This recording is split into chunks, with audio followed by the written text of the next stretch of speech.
Before we get started on today's video, I'd like to thank Amino for sponsoring this video. Amino is a mobile network full of different communities where people with similar interests can connect with each other. It's no secret I love designing characters, so it's probably not a surprise that the arts in OC's Amino is my favorite. On Amino, you can post and comment on pictures, make blogs, take quizzes, join chat rooms.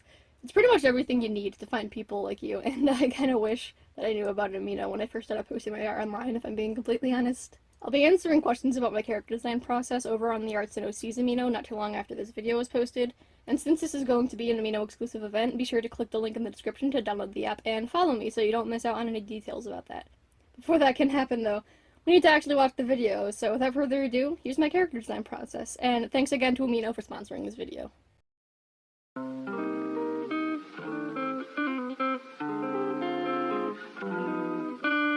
Hello. I feel like my OCs are becoming like the thing that I'm most associated with, and I've been asked quite a few times actually how I design my characters, and I wouldn't consider myself an expert, but I definitely do have experience in designing characters because I have designed so many, way too many, honestly. Before I begin though, I do want to say that this is my process of designing characters. This isn't the way to design characters. Really, I'm making this video because you guys are asking for it, and because I know some people need a little bit of a push forward when designing characters because they don't really have a process that works for them. This definitely isn't the absolute way to design a character. This is just how I design characters. So if you want to use this process or just use bits and pieces of this process, then feel free. I decided to sort my process into 5 steps to hopefully help you guys understand what I do a little bit more. Before I actually start designing any character, I usually start brainstorming ideas. This isn't necessarily like a step, so think of it as like a preparation for this whole process, because really this is just something that's in the back of my head like a couple of days before I sit down and start designing a character. Like whenever I feel the need to design a new character, or since I'm making a webcomic, whenever I need to design a new character, I usually just like have an idea in the back of my head for like 2 or 3 days and start just like building some sort of like any sort of concept for a character, really. Before you start actually sketching any ideas or concepts for a character, it's also important to kind of think about what world that they're going to be in and like what story they're going to be in, and then the role that they're going to have in that story, because those are the sort of things that can really impact the design of a character. There are definitely times where a character exists for just mere aesthetics. Like I have a lot of characters that I have and draw and aren't part of a story, and so it's perfectly fine if they have a design that's a little bit out there, it doesn't necessarily make sense, because those characters are just there because I want to draw them. But if you're making a character like for a story, like if you're planning on making a story or a comic or whatever, it's definitely a lot better to have a character whose design is a little bit more well thought out. So the first official step is taking those ideas that you brainstormed ahead of time and just sort of sketching them out on paper. It's pretty rare that I get anything of value from this step, but it is an important step to do because, for me at least, it helps get me motivated to do this thing. It gets me motivated to actually work on this character, and it starts the process. And it's important to like flesh out any ideas that you have, and since this is a brand new character, it helps you to get to know the character just a little bit more. Obviously, there's not going to be a whole lot of personality to the character in this phase, but you can start to like get an idea of who this character is by drawing them in different facial expressions and like hairstyles and stuff like that. This is also a fun time, and probably one of the best times, to play with the shapes of the character's face. I'll talk about shapes a little bit more later, but shapes really say a lot about a character, and when you're getting like the general gist of their personality down, it's important to keep these shapes in mind. The next step is to dive into the internet and start looking for inspiration. I have different ways that I look for inspiration. I have them sorted between what I'm most likely to use and what I'm least likely to use. Absolutely 100% the thing that I use most is Pinterest, because I think it's a really great way to find like a variety of images that you can use for a variety of uses, really, and it's a nice way to like organize pictures into like character designs or just art that inspires you, or clothing or hairstyles, so I could definitely recommend that. I also look to other artists that I like quite often, whether that's like watching sketchbook tours, which it's usually sketchbook tours, but sometimes like on Instagram or whatever, like just looking at artists that I look up to and seeing like what they kind of do for character designs can like help inspire me a little bit. Obviously, don't like steal their character because that's definitely not cool. But you know, sometimes if they draw a character with pigtails, you might think, hey, that could be an interesting idea to play around with a little bit. That's like a very simple example, but that can definitely help out a little bit. This is also a reason that you should download Amino, so you should definitely click that link in the description if you want to download that. I mean, I would recommend it, you know. I also have folders that I have saved on my laptop that have a variety of different sort of stuff. I'm real articulate here. Pretty much what I mean is that on my laptop I have kind of what I was doing to Pinterest, but just like images that I've saved on Google over the years. So I have like a folder of art that inspires me, or just like if I see a random outfit or a random character design that I like, I'll save it and like put it in its own little folder. I don't really do this one as much because ever since I started using Pinterest, I've never really had a need for this, but I do still use it every once in a while. And lastly, the thing that I do the least is to look at existing characters in media that I like. This kind of ties into what I was saying before when I was saying that I prefer not to look at artists that inspire me. I do tend to get inspired by the character design whenever I watch a new show, but I try not to like take any inspiration from a specific character, mostly because like, I don't know, it is an option and it is something that I've done before.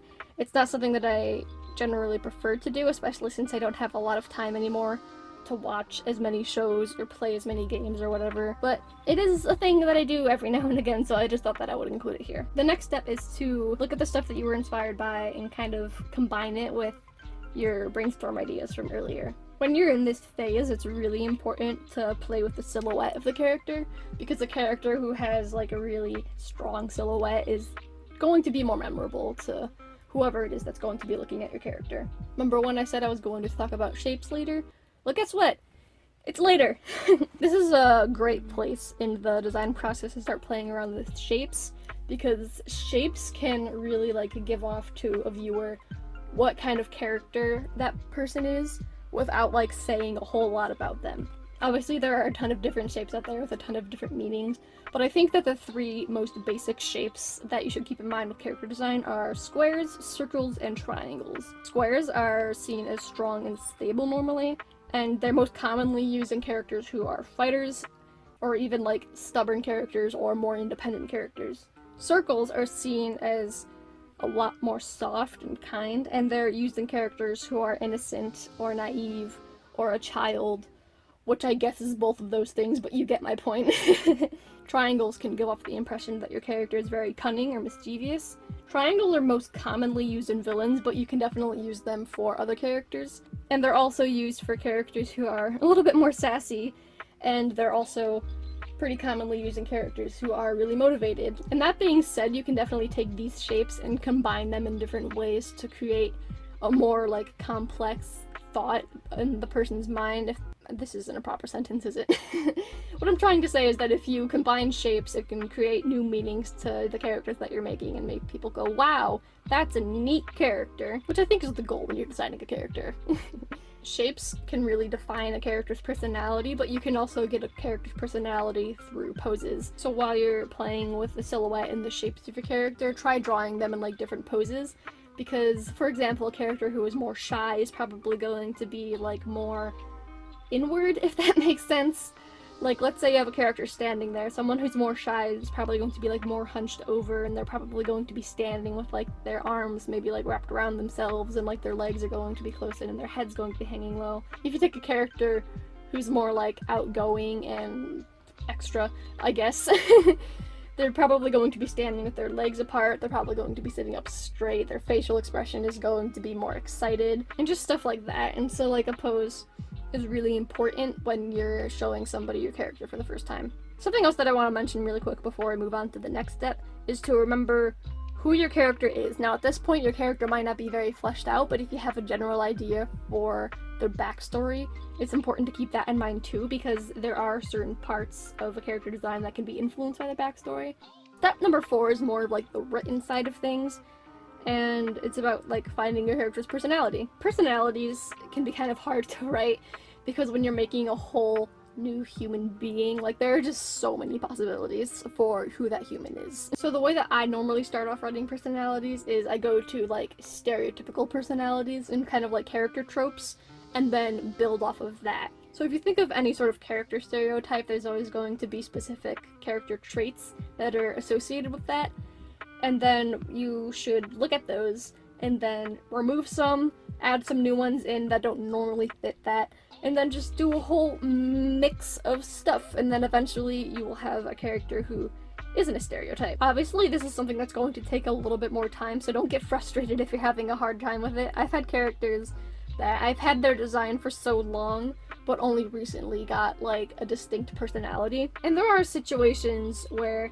characters can be stereotypes. Like if there's a more minor character in your story, then it's much more excusable if they're a stereotype, because minor characters aren't supposed to be like complex characters. And then there are certain times where a main character can be a stereotype if that's what your story is about, or if they have a specific role in the story that causes them to be a stereotype. And as I said before, the personality can impact a visual design, which is why I think it's important to kind of build off of the personality of a character as you're designing them.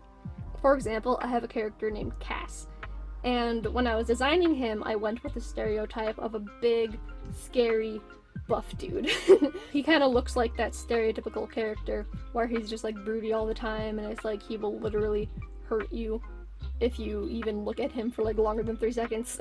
He actually like is a pretty well put together person. It's kind of hard to talk about this because he's a character that I want to write, so I don't want to like give away too much, because Cass is one of those characters where he's the way he is for a very specific reason. So I can't really say too much, but pretty much he looks big and scary, but he's actually like a pretty like intelligent, well put together dude. So the way I did this is like I made him tall and like muscular. I gave him like long, kind of messy hair and like facial hair, and I used a lot more like squares and stuff in his character design. But then like the clothes that he's wearing like dress pants and a vest, because it can kind of show that it's like even if he looks a certain way, he's not necessarily that stereotypical character. The last step that I have is the color scheme. Now, for someone who really likes colors, I struggle a lot with this step because I love really like bright and vibrant and saturated colors. But that being said, I'll be the first one to admit that those kind of colors are really difficult to like pull off in a well-designed character. There's definitely a time and place for it, but I think like in general an art tip that's given a lot is to avoid those types of colors. So yeah, that's literally why I save this for last.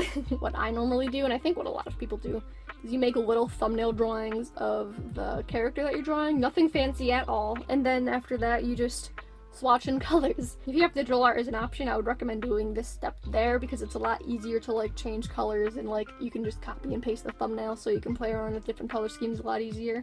But since I'm mostly a traditional artist, I usually do this traditionally. And also because I like self-torture apparently. And even though I save this last because, well, kind of suck at it, it's probably also best to save this for one of your last steps. Like I said with shapes, color can also say a lot about a personality. And this can just be like the finishing touches on your character's personality. Like for example, if you have like an angry character, you might want to use like more reds or oranges. If you have a happier character, you might want to use more yellows. And like purple is normally associated with royalty, so if you have a character of royalty, try and use that. Obviously, like, you don't have to use these colors for these things, because really you can break any of these rules if you have a reason for them. But kind of just as a general rule of thumb, colors have meaning, keep that in mind, and also keep your color scheme to be limited. It's very rare that there's a character who has a bunch of different colors and can pull it off, and so usually try and keep it to usually around like 3 colors, I would say. Obviously they don't need to be the exact same colors, like you can have like a light purple and then a dark purple and then like a yellow and then like a yellow that's still yellow but kind of more orangey, if you know what I mean. You can definitely challenge yourself by having as many colors or as little colors as you want, because, you know, it's your character, can't tell you what to do, but I would say about 3 colors is where you should probably strive for in your character design. Maybe for some people using 3 colors is too little, and I honestly don't stick to that a whole lot, but like 3 or 4 colors is usually my goal when I'm trying to design characters. And with that, we are done. I have a quick little bonus step for you. It's definitely not necessary, but I think it would be a good idea if you have other characters in this story to compare this character that you just designed to other characters in your story, because you don't want them to have too much of a disconnect. Of course, there can be a disconnect. Like, if you have somebody who is a royal status, and then somebody who is, like, just a regular person, they're not going to, like, look or dress the same. So, of course, there are exceptions. But just to be sure that they look like they're from the same world, I think it's a pretty important bonus step, I guess, to compare them to your other characters. And so I guess after that bonus step, we are now actually done. Before this video ends, I want to really stress that the character design doesn't necessarily end here. These are the steps that I use to get a character to a place where I'm happy with them and can continue drawing them. The more you draw your characters, the more that they're going to change. They're just going to naturally evolve and develop into a more finished, refined, and more complex character. Even though this is like a nice, short, or maybe not so short, depending on how the editing process goes, YouTube video. This is a process that isn't really done in a day, or even like 2 days. Designing a character can take a very long time, and so if it's taking you a long time to design a character, that's okay. I want to say again that this isn't the way to design characters, and this definitely isn't a complete, like, start to finish process of making characters. This is just something to kind of help any of you guys if you guys are struggling. If you have a different character design process, let me know, because honestly, my process is pretty much always changing, and I would love to try out some new stuff. And if you do kind of follow these steps to design a character, let me know. I would love to hear about the characters that you guys make, and if this was even helpful at all. As I said in the intro, I am going to be doing a Q&A about any sort of questions you may still have after watching this video over on Amino. So don't forget to click the link in the description to download it for free, because who doesn't love free stuff? And then follow me, because I will be keeping you updated on that over there. There should be an update of the Q&A about a day or so after this video is coming out, so stay tuned. And what did we learn today? Hopefully how to design a character. I mean, that was kind of the whole point of this video.